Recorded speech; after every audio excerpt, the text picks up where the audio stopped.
there? 14 to 18. And how many were in this one facility? Say, let's look at 60. Nebraska. How many?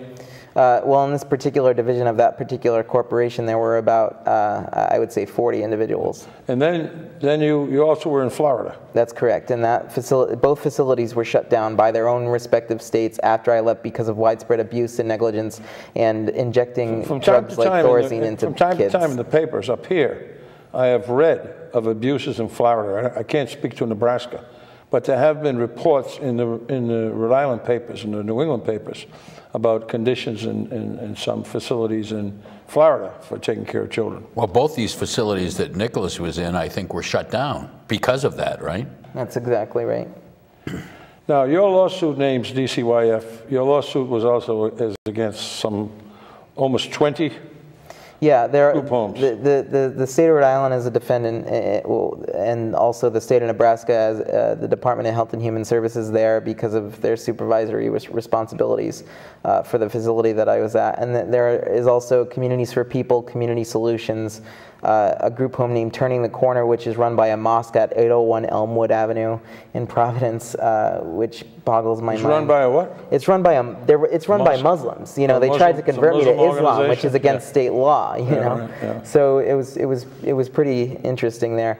But were you abused there? At Turning the Corner, yes, actually, the first time I was sexually assaulted in state care was at Turning the Corner. And now, were you sexually? Because I don't want to get into the details, but you were assaulted by other young men who were there, or by workers who worked there, or both? At this particular placement, in the night-to-night shelters, physical and sexual abuse was a commonplace occurrence. Who was the perpetrators?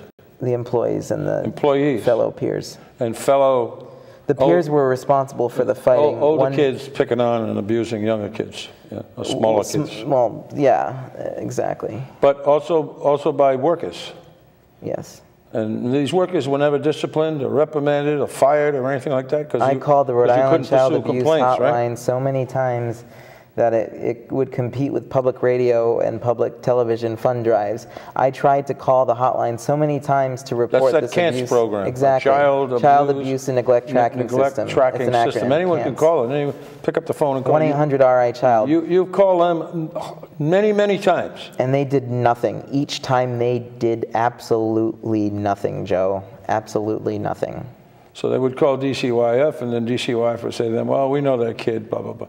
Apparently, within the DCYF structure, you became known as someone who's making a complaint. I was a publicity threat. Yeah, and then in 2002, when Bob Kerr wrote a column about me in the Providence Journal in November of 2002, they even emphasized the fact that I was a publicity threat, and they needed to do something, which is why in June of 2003 they sent me to Nebraska. And in the interim, I actually went to New York City on a train by myself in December following that November column, and I tried to talk to Fox producers and NBC producers, and I was successful in doing that. And when I came back and told Thomas Dwyer, who was the Associate Director of Child Welfare at DCYF at the time, about what I had done and the stories that were being produced, they immediately took action, and they immediately talked to the governor. They immediately talked to Jay Lindgren, and Kacheri knew. Jay Lindgren being the director of DCYF at the time for the audience. Precisely. Right. And the plan at that point was to place me out of state, and they did that, and they successfully. And that's when they sent you to Florida. Exactly. Well, first to Nebraska and then to Florida. No, that's by order of the judge. The Judge Jeremiah sent you then to Florida. This fiefdom that existed. He had a totalitarian control over every kid that came before his bench. Well, he was Chief Justice, so he certainly had power. Well, it wasn't just the typical judiciary power. It was the power of Adolf Hitler. I would even go so far to say this man could do anything at any time to anyone. He had that power. He had that power. Yeah. So it was his personal decision to send you to Nebraska and then later on to Florida. And even though he had the information that these facilities had grand jury indictments issued against them and had a reputation for abuse and neglect, he still sent me to these facilities. Right. My question to everyday Rhode Islanders, to taxpayers, to the people that are out there who want to make sure that... Freight. Exactly. Why would we want to pay that amount of money, $330 a day, when there's probably a great foster home in Rhode Island where they only get $14 a day to care for a child? Why spend $330 a day on abuse and neglect in a place where kids can't talk to their parents or social workers or the judge? It's nonsensical. Well, for many years, and I know Governor Carcieri was concerned about the cost more probably than anything else. For many years, the state of Rhode Island was sending children to out-of-state facilities and paying anywhere. Minimum was about $50,000 a year. Some places was $75,000 a year. My tab at the place in Florida was around $85,000. And these places were making money too. Absolutely. Well, yeah, they were for-profit. One company was particularly listed on the NASDAQ stock exchange. They are for-profit companies, and they had a reputation across the country in each of their facilities for cutting the amount of beds that they had, or excuse me, for cutting the amount of staff that they had, raising the beds to capacity and adding more beds, and then reaping in the profits. And basically what I think the biggest issue was the fact that, you know, was that these places were just so vile and so despicable. You know, for so long, the Department of Children, Youth, and Families had been rearranging the deck chairs on the Titanic when, in fact, what they should have been doing was converting their system to a community-based system of care. What bothers me a great deal is how you were, first of all, how you were abused and dealt with, and then secondly, how those people... But the issue is change. How are we going to make sure this doesn't happen again? Well, but those people that were in power, that had the power to do something, didn't do it. You were just sent out of state as if, let's get rid of this problem. If I were to go to DCYF and ask, if I were an attorney, your attorney, Mr. Farish, I think is his name? Fabish, Matthew Fabish. If he were to go to DCYF, could he get records from DCYF that shows the presence of or the lack of any investigation of your complaints? Absolutely. Absolutely what? What would they show? They would show that there was either no investigation but a call was made, and that I was not visited in Florida or Nebraska when I was physically abused because I could not call the hotline about child abuse in those places. Whatever is written in some record somewhere, you personally were never spoken to or questioned or met with an investigator from DCYF. In all those years, no one said, young man, I'm from the investigative unit, you have complaints, sit down, I want to talk with you. That never happened. Never. Your social worker, of course, advocated for you when she reported these. She was a saint, but she could only do so much. And when you had a governor appointee like Jay Lindgren, who was the former director of DCYF, and when you had people like Thomas Dwyer, who was his associate, and Carcieri and his staff who refused to let me speak to him, and these bureaucratic elements, you can't really be in their good graces. And they do as much as they can to try to get rid of you. And they did that with me, and it was pretty successful for a while. Let's focus a minute on your lawsuit. What is the nature of your lawsuit? What are you asking for in the lawsuit against the state of Rhode Island? Plus, well, I understand this recent thing is they want you to pay back for medical services. But that aside, because there is a federal and state law that governs that still has to be looked at. What are you asking for in the lawsuit? Well, look, these people took my childhood away. I will never be able to go to high school. I will never be able to do arbitrary things like go to prom or whatever. And the thing is, not only did I not go to high school and have a normal life, which I believe people are entitled to when they're in state care, they should be taken care of, they should be clothed and fed and everything like that and kept free from abuse. But unfortunately, these facilities and these group homes and night-to-night placements, they destroyed that program has ended now. I understand that has ended now. As far as I have been told, yes. They no longer do night-to-night. That's correct. And I think that was ended under Governor Carcieri's administration. I believe so. But what are you asking for in the lawsuit?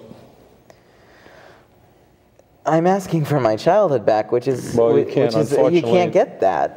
And what is money going to do? Well, so but your lawsuit was intended to hold the state of Rhode Island liable.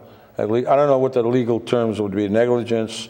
Your lawsuit negligence. Would be intended to hold the state of Rhode Island liable for the bad care. Lack of care, pardon the expression, not even good care, lack of good care that you received for your abuse. And there may be some dollar compensation attached to that, which is the normal thing in lawsuit. But that's what you're asking for, that the state of Rhode Island be found liable. And this is in federal court before Judge McConnell.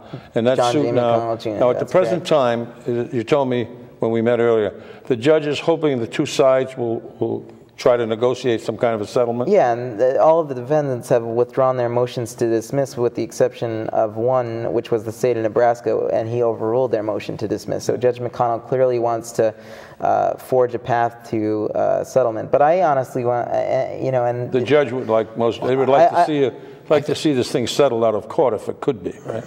I think that what Nick really wants more than anything in any kind of settlement, and this would be necessary to any kind of settlement, would be to institute change, to change rules and regulations, or so this won't happen again to kids coming up now. I mean, you can't do anything about the past. What rules do they need to change? There's an investigative unit that is supposed to follow up and investigate on complaints.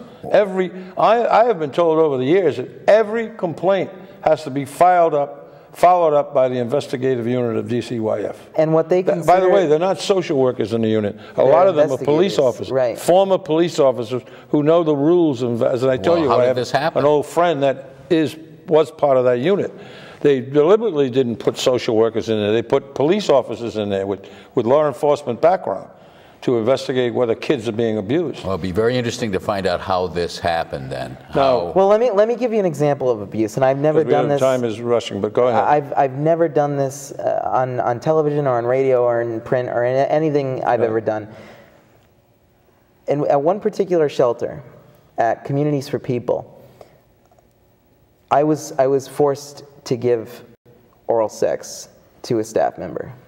It was the most disgusting and horrible thing I've ever had to deal with in my entire life. Right. How do you prove that if I say he did it and he said he didn't do it? You can't prove that, but there are medical records. You've met with doctors. You've had and medical tests. I told all of the professionals that I had met with about every incident that was perpetrated against my person. Let me ask you this question. Have you had to seek psychological? Any kind of therapy and training? I have the same psychiatrist that I've had since 9 years old. So you do consult us? Who is willing to get on the stand and testify in my defense because he saw everything that was going on. So what we have, let me see if I get this straight. We're summing up because we only got a minute. Yeah, there are medical records that with doctors signing off that you were abused. Yes. Physically, if not at least physically. Yes. There's psychologists, psychiatrists who knows and listen to your story. And there's evidence or the lack thereof that any formal investigation was ever done of your complaints. That's correct. And there's no record that the Child Advocate's Office ever formally took up your complaints. That's correct. I would say that those sort of things, and I'm not a lawyer, pretty substantial, strong things that speak on your behalf. So that as much as the judge would say, get a settlement going. Well, the situation isn't about me. When you have a ship like the Titanic hitting an iceberg, you've got 1,500 people that are going to die. I understand that. Well, we've got the ship split in part, and it's all right, where do we stand now on the case? And aside from whether they'll ever get you, I think it's both ironic and ludicrous that the state of Rhode Island, the Medicare program, is saying you owe $200,000 Medicaid. You owe $200,000 for the medical services that you had to receive because of the abuse that you received at the hand of the state of Rhode Island. That's ludicrous on its face. But that aside, that may be resolved. Where does the case stand right now? Like I said earlier, it stands where Judge McConnell has left it, and that is forging a path towards settlement. Is there a time frame? Did the judge give a time frame? I'm sure that things will be rushed along. You told me that Florida and Nebraska have reached a settlement. Yeah, the facilities in Florida and Nebraska did commit to a settlement. But Rhode Island stonewalling. I can't talk about Rhode Island, which was responsible for you, is stonewalling. The state of Rhode Island and the group homes here are absolutely non-responsive. Okay. It's disgusting. Well, I'm getting my sign that we're pretty much got to wrap up. Nick, you've had an unfortunate time, and I agree with you. I think your childhood and certainly your young adulthood was stolen from you, and I can only wish you the very best on that. And thank you very much for being a guest on the show. And it's my pleasure. I hope everything turns out well for you with whatever has to be done. And let's hope that there's some changes that are brought about in that department. And Rudy, thank you for being here, and thank you for being a supporter and help to Nick. Okay, this is Joe Vileno signing off now for Viewpoint. And as always, keep watching. Good timing.